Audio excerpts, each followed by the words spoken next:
بسم اللہ الرحمن الرحیم۔ منحوس عورت کی 3 نشانیاں۔ ایسی عورت سے جلد جان چھڑاؤ۔ حضرت علی رضی اللہ تعالیٰ عنہ سے ایک شخص نے منحوس عورت کی نشانیوں کے بارے میں سوال کیا تو حضرت علی نے فرمایا اس عورت کی یہ 3 نشانیاں ہوں گی۔ ناظرین، حضرت علی رضی اللہ تعالیٰ عنہ نے ارشاد فرمایا منحوس عورت کے اندر یہ 3 نشانیاں ضرور ہوتی ہیں۔ اگر یہ 3 نشانیاں واضح نظر آنے لگ جائیں تو جلد سے جلد ایسی عورت سے جان چھڑا لو۔ ناظرین، انسانی معاشرہ مرد اور عورت کے وجود سے تشکیل پاتا ہے۔ کسی بھی معاشرے کی ترقی اور بہتری صرف مرد حضرات کی وجہ سے نہیں ہوتی، بلکہ عورت بھی بحیثیت ایک فرد نہایت اہم کردار سر انجام دیتی ہے۔ یوں تو آج کی دنیا کوئی قوم اور کوئی مذہب عورتوں کے مقام، حیثیت اور ان کی کردار کی اہمیت سے انکار نہیں کر سکتا۔ اس لیے اسلام نے جس طرح عورتوں کو مقام و مرتبہ انسانی معاشرہ میں بلند کیا اور عورت کے کردار کو مذہبی، اخلاقی، معاشرتی اور سماجی ہر اعتبار سے اہمیت دی، اس کی کوئی مثال کسی دوسرے معاشرے میں نہیں ملتی۔ اب یہ بھی حقیقت ہے کہ اسلام میں پہلی عورت نہایت ہی مظلوم اعتبار سے جیسی زندگی گزارنے پر مجبور تھی جس میں عورت کی کوئی عزت اور اس کا کوئی نام نہ تھا۔ عورت کے وجود کو قابل ذلت سمجھا جاتا تھا اور اسے تمام برائیوں کا سرچشمہ جانا جاتا تھا۔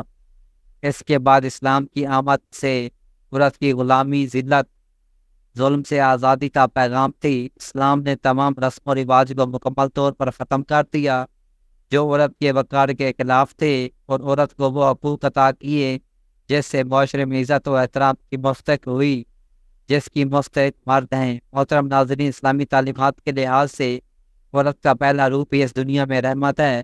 بیٹی بن کر پورے خاندان کے دلوں پر راج کرتی ہے، بہن بن کر بھائی کی سچی محبت اور مخلص دوست، ماں بازو بن جاتی ہے اور ہر دکھ اور سکھ کا ساتھی بن جاتی ہے تو اللہ تبارک و تعالیٰ اس کا رتبہ اس قدر بلند کر دیتا ہے کہ جنت کو اٹھا کر اس کے قدموں کے نیچے رکھ دیتا ہے۔ حضرت علی نے ارشاد فرمایا مرد کی مردانگی کی سب سے عظیم اور بلند سطح یہ ہے کہ کسی مرد کی وجہ سے کبھی بھی کسی عورت کی آنکھوں میں آنسو نہ آئیں۔ ناظرین، جان لیجیے کہ کسی بھی معاشرے میں عورت کا فطری مقام اس کا گھر ہے جہاں وہ اپنی چھوٹی سی ریاست کی ملکہ ہے۔ اسلام نے عورت کو وہ مقام اور مرتبہ عطا کیا ہے جو کسی دوسرے مذہب نے عطا نہیں کیا۔ اسلام نے مرد کو عورت کا محافظ قرار دیا اور ہمارا مذہب بھی اسلام ہے جس نے خاندانی رشتوں کی پہچان کروائی۔ اس ویڈیو میں عورت کی کچھ ایسی خوبیاں بیان کی جا رہی ہیں جن سے عورت کا کردار مزید واضح ہوتا ہے۔ ساتھ ہی عورت کی 3 ایسی غلطیوں کے بارے میں بتایا جائے گا جن کے سبب عورت کو منحوس قرار دیا گیا ہے، اور یہ 3 کام یا 3 غلطیاں جو بھی عورت کرتی ہے وہ منحوس عورت کہلاتی ہے۔ اس حوالے سے حضرت علی کا قول بھی آپ کو بتائیں گے۔ آپ رضی اللہ تعالیٰ عنہ اس کے بارے میں کیا ارشاد فرماتے ہیں؟ تمام خواتین کو یہ بات ہمیشہ یاد رکھنی چاہیے کہ جب بھی عورتوں کی نیک خوبیوں کی بات ہوگی تو شوہر کی فرما برداری سر فہرست ہوگی۔ قرآن پاک میں اللہ تعالیٰ ارشاد فرماتے ہیں کہ نیک عورتیں وہ ہیں جو فرما بردار ہیں اور خاوند کی غیر موجودگی میں اپنے مال و آبرو کی حفاظت کرنے والی ہیں۔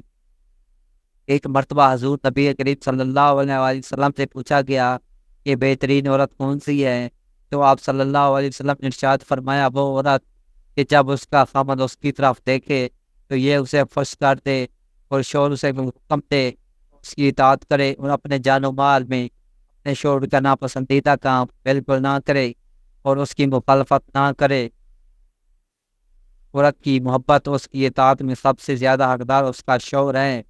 اس کا اندازہ اس بات سے بخوبی لگایا جا سکتا ہے کہ نماز عبادت کی نہایت اعلیٰ قسم ہے اور سجدہ اس کی چوٹی ہے، لیکن اسلام نے شوہر کا مقام و مرتبہ واضح کرنے کے لیے اتنی اونچی مثال بیان کی۔ یہ سیدنا ابو ہریرہ رضی اللہ تعالیٰ عنہ سے روایت ہے کہ نبی کریم صلی اللہ علیہ وسلم نے فرمایا اگر میں اللہ کے سوا کسی اور کو سجدہ کرنے کا حکم دیتا تو بیوی کو اپنے شوہر کو سجدہ کرنے کا حکم دیتا۔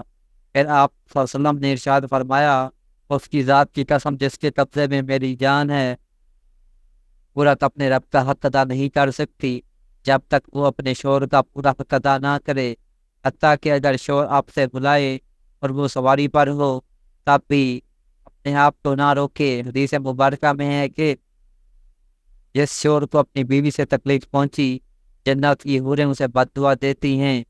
ایک عورت کی ایک خوبی ستروں حجاجات کی مکمل پابندی بھی ہے۔ مسلمان عورت کے لیے پردہ کرنا اسلام کی خصوصیات میں سے ایک ہے۔ پردے میں مسلمان عورت کی عزت و وقار کی حفاظت ہے۔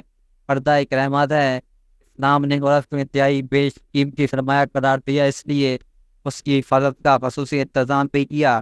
زمانہ جاہلیت میں پردے کا کوئی رواج نہیں تھا۔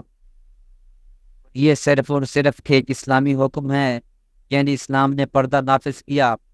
خواتین یہ بات بھی جان لیں کہ ان کے شوہر کی اطاعت کتنی اہم ہے۔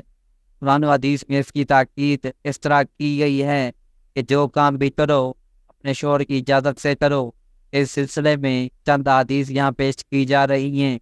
نبی صلی اللہ علیہ وسلم نے ارشاد فرمایا، کوئی عورت اپنے شوہر کی موجودگی میں اس کی اجازت کے بغیر نفلی روزہ نہ رکھے۔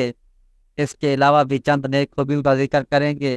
پہلے آپ کو حضرت علی رضی اللہ تعالیٰ عنہ کے فرمان کے مطابق بدبخت عورت کی یا منحوس عورت کی 3 نشانیاں بتاتے ہیں۔ کہا جاتا ہے کہ ایک مرتبہ ایک شخص حضرت علی کے پاس آیا اور عرض کی، یا علی وہ کون سی عورت ہے جو گھر کے لیے منحوس ہوتی ہے؟